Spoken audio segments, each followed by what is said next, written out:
Assalamualaikum warahmatullahi wabarakatuh. Kami di sini dari kelompok 3 yang beranggotakan 3 orang, yakni Agustina Dwi Rahayu dengan NIM 128, Diska Kuni Muslimah Hilta dengan NIM 119, Salwa Salsa Fadila dengan NIM 091 akan mempresentasikan materi kelompok kami, yakni analisis laporan keuangan. Dalam bab ini, kami akan membahas perubahan data menjadi informasi, tujuan analisis laporan keuangan, sifat analisis laporan keuangan, dan teknis analisis laporan keuangan. Analisis laporan keuangan menjelaskan bahwa salah satu manfaat dari laporan keuangan yakni sebagai alat yang dapat digunakan dalam pengambilan keputusan. Pengambilan keputusan ini dapat tercapai apabila pihak yang berkepentingan terhadap laporan keuangan melakukan analisis secara baik dan benar. Pihak yang berkepentingan di sini maksudnya pihak ekstern dan pihak intern. Selanjutnya, perubahan data menjadi informasi. Dari input menjelaskan tentang laporan keuangan, berisi tentang neraca, laba rugi, LPM atau LDT, laporan arus kas. Prosesnya meliputi metode analisis laporan keuangan dan teknik analisis laporan keuangan. Dan outputnya meliputi informasi yang berguna bagi pengambilan keputusan. Tujuan dari analisis laporan keuangan ini yang pertama adalah screening, yaitu dilakukan dengan melihat secara analitis laporan keuangan dengan tujuan untuk memilih kemungkinan investasi atau merger. Yang kedua yaitu forecasting, digunakan untuk meramalkan kondisi perusahaan di masa yang akan datang. Selanjutnya, diagnosis. Diagnosis ini dimaksudkan untuk melihat kemungkinan adanya masalah yang terjadi baik dalam manajemen, operasi, keuangan, atau masalah lain. Selanjutnya, evaluation. Dilakukan untuk menilai prestasi manajemen, operasional, efisiensi, dan lain-lain. Selanjutnya, sifat analisis laporan keuangan. Yang pertama, fokus laporan adalah laporan laba rugi, neraca, arus kas, yang merupakan akumulasi transaksi dari kejadian masa lalu atau historis dan penyebab terjadinya dalam suatu entitas ekonomi. Yang kedua yakni prediksi. Analisa harus mengkaji implikasi kejadian yang sudah berlalu terhadap dampak dan prospek perkembangan keuangan entitas ekonomi di masa yang akan datang.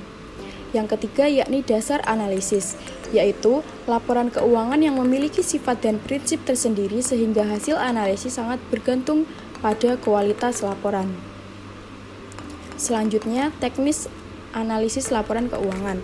Teknis di sini meliputi perbandingan laporan keuangan, analisa tren, analisa rasio, analisa khusus yang meliputi ramalan kas, perubahan posisi keuangan, dan lain-lain. Selanjutnya, perbandingan laporan keuangan.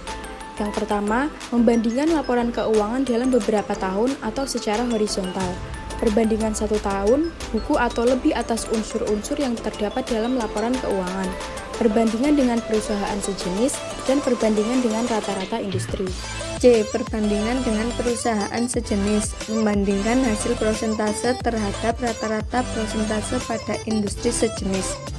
Dengan demikian, kita dapat melihat apakah kondisi perusahaan tersebut di posisi rata-rata atau di bawah di atas rata-rata industri sejenis.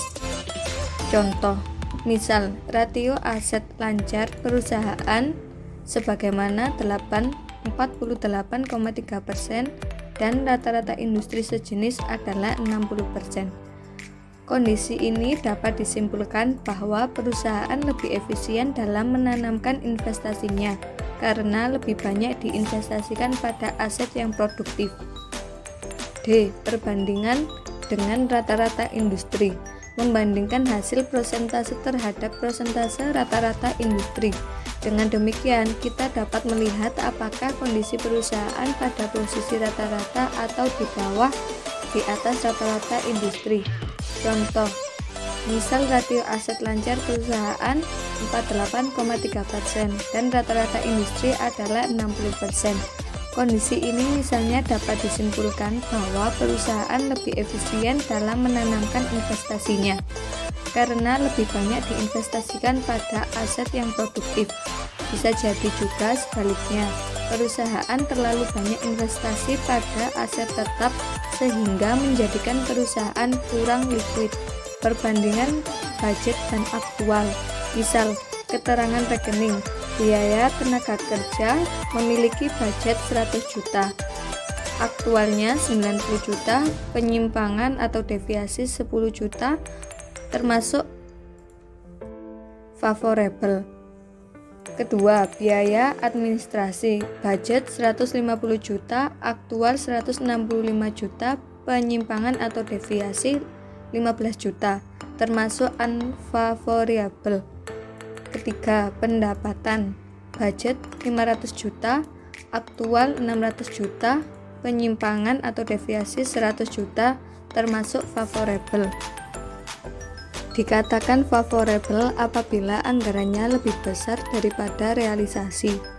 Dikatakan unfavorable apabila realisasi lebih besar daripada anggaran. Analisis tren. 1. Analisis dengan melihat kecenderungan situasi entitas ekonomi di masa yang akan datang melalui gerakan yang terjadi pada masa lampau sampai masa kini. Hal ini misalnya dapat dilakukan dengan melihat tren rasio dari tahun ke tahun. Tren analisis biasanya digambarkan dengan grafik. Oleh karena itu, model ini dapat digunakan alat bantu statistik, misalnya dengan menggunakan program linear programming. Macam-macam analisis ratio. 1. Ratio likuiditas. 2. Ratio solvabilitas. 3. Ratio rentabilitas atau profitabilitas. 4. Ratio leverage. 5. Ratio activity. 6. Ratio productivity. Rasio likuiditas, yang dimana perhitungan ini bertujuan untuk mengetahui seberapa besar entitas ekonomi di suatu perusahaan dalam membayar utang jangka pendek. Adapun rumusnya telah terlampir pada slide berikut ini. Selanjutnya ada rasio solvabilitas. Adapun perhitungan ini bertujuan untuk mengetahui seberapa besar kebutuhan yang harus dipenuhi dalam suatu perusahaan di periode jangka panjang.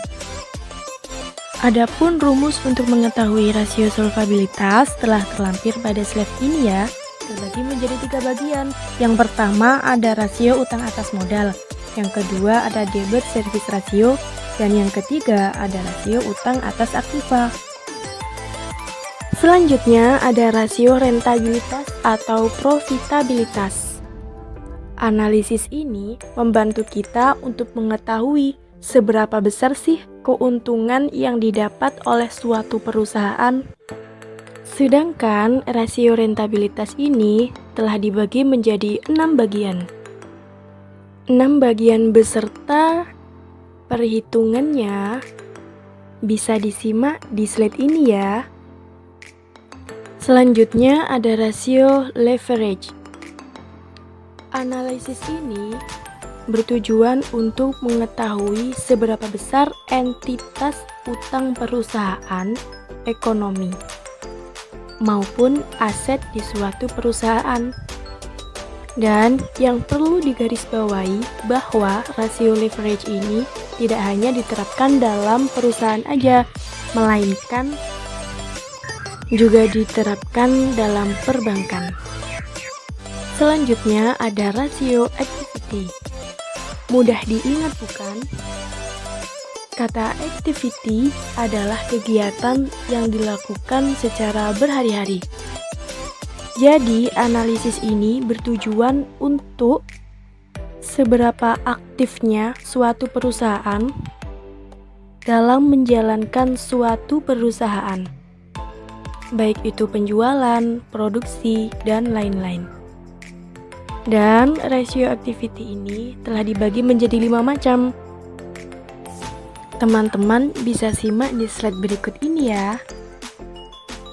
Selanjutnya adalah rasio produktivitas atau rasio pertumbuhan.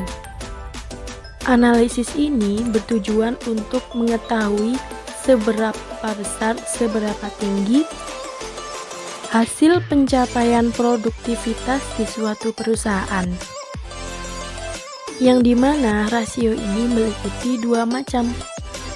Yang pertama, kenaikan penjualan. Jadi, kita bisa tahu berapa besar, seberapa meningkat penjualan kita di tahun ini maupun di tahun lalu. Dan yang kedua, kenaikan laba bersih. Harus bisa membedakan ya, mana yang dinamakan penjualan dan mana yang dinamakan laba bersih. Dan yang terakhir adalah rasio produktivitas lanjutan, yang dimana analisis ini dilakukan setelah kita melakukan rasio produktivitas. Namun yang membedakan rasio produktivitas ini, maksud saya rasio produktivitas lanjutan ini dilakukan dalam periode tertentu. Sebagaimana rumusnya telah terlampir pada slide ini ya. Sekian presentasi dari kelompok 3. Apabila ada salah kata mohon dimaafkan. Terima kasih. Wassalamualaikum warahmatullahi wabarakatuh.